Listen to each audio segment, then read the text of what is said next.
Hi, and welcome to today's discussion. What I will be discussing is what role does communication play in project management, and and how can you improve your communication skills.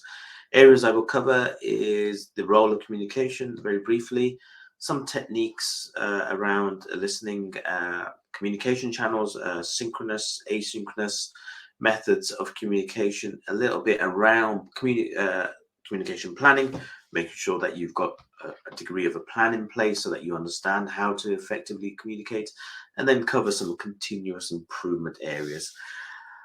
So today's discussion, as I said, what role does communication play in project management, and how can we improve communication skills? So the first thing is really, what role does communication play in project management? And as you know, it's a very key part of what project managers need to do to develop skills and help deploy a project or a product for a customer. It plays a very key role and really is quite important. Without real good communication, are you going to struggle? You're going to find issues. You're not going to be able to get the message across. So communication is, just like stakeholder management, has a very important role to play within project management. Some techniques for effective communication really is, and some very basic stuff is, you've got to be an active listener. Listen to what's going on, understand that, which helps you respond. Are you able to build a rapport and trust with the people around you? If you build that, that's going to go a long way. And I would probably put that at the top of the list. Can you build that rapport and trust with the individual? And it kind of fits in with active listening as well, is that if you don't listen, you're not going to get that rapport. You've got to be very good at nonverbal communication, such as instant messaging, etc., or graphical representation. And again, tone and language, you've really got to be careful how you talk. Be too aggressive, you're going to get upset. Too soft, and people are going to probably have lack of confidence in you. So you've really got to be quite clear about what you say and how you say it. Next is really communication channels. Now, there's two types, which I'm going to go into. There's synchronous and asynchronous. So without delay, let's start talking about synchronous communication channels.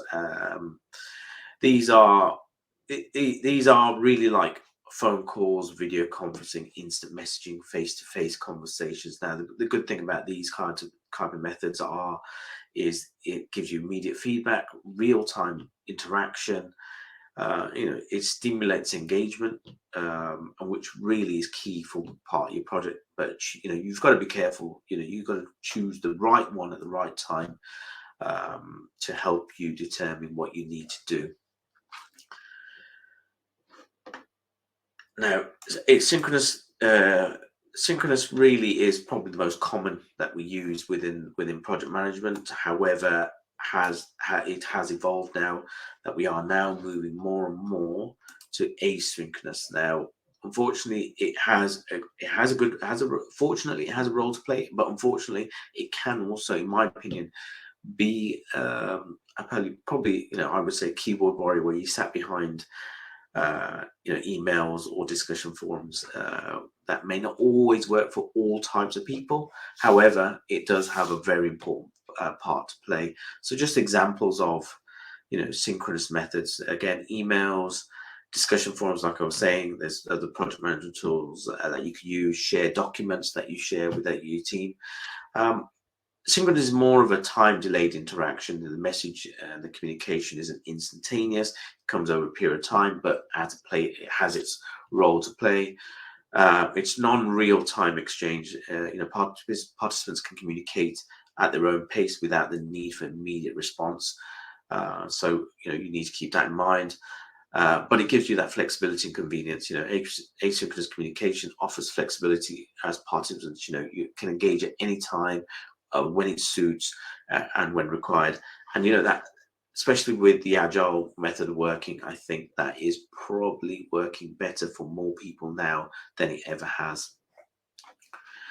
So really, once you've determined your communication channels are either synchronous or asynchronous, really then you've got to start thinking about communication planning. How The importance of communication plan is really important. How are you going to actually communicate? What methods, when, how, etc. And you need to develop a communication plan. It doesn't need to be overly too complicated, but it's going to evolve as you get to know the people you work with. Some prefer face to face, some prefer email, some prefer Teams, some people don't like to be on video conference calls, etc. There's a whole raft of things you're just going to have to build on. But realistically, if you're going to put communication plan together, some of the things I will run through very briefly is have a clear objectives about what your communication plan is and what you're going to do. Understand the stakeholders. Who are you going to communicate to, and what do they like is really important. Is it a sponsor, client, end user, etc. Communication channel. Determine, is it going to be asynchronous or asynchronous kind of communication? You need to make that decision. Also define what message content you put in. Again, that's really important. Right information to the right people. An overly detailed email is not going to be very helpful to somebody who doesn't need that information, but very helpful to somebody who does. So it varies. You've got to be selective how you do that.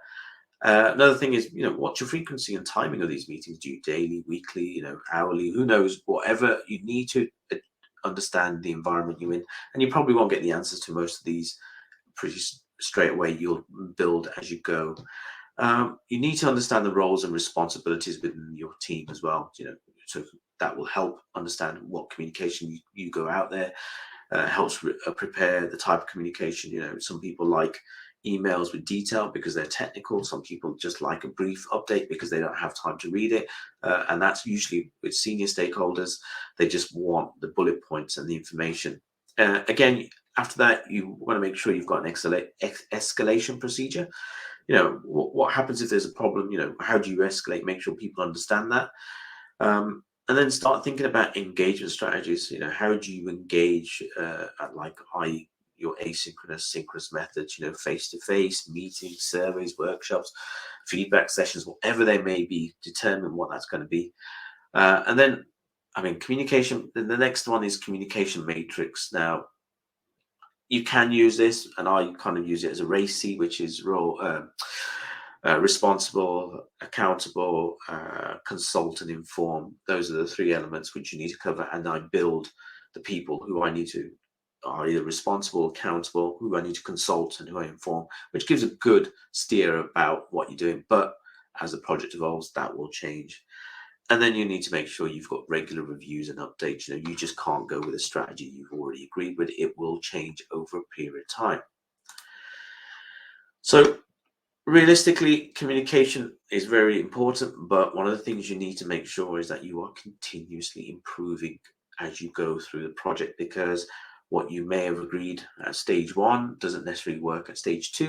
And it's really, really important that you do understand and evolve with the project, with your communication strategy.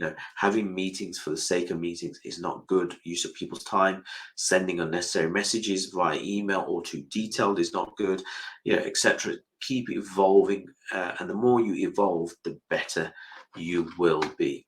So as a summary, guys, the role of communication is very key within project management. There are multiple techniques, but remember, active listening, build that rapport and the trust.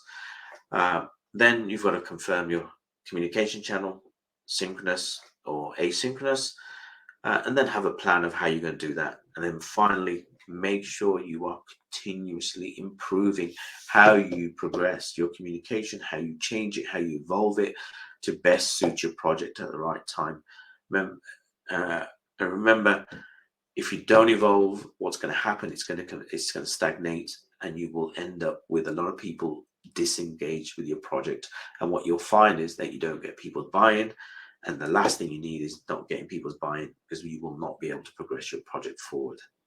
I hope that was helpful.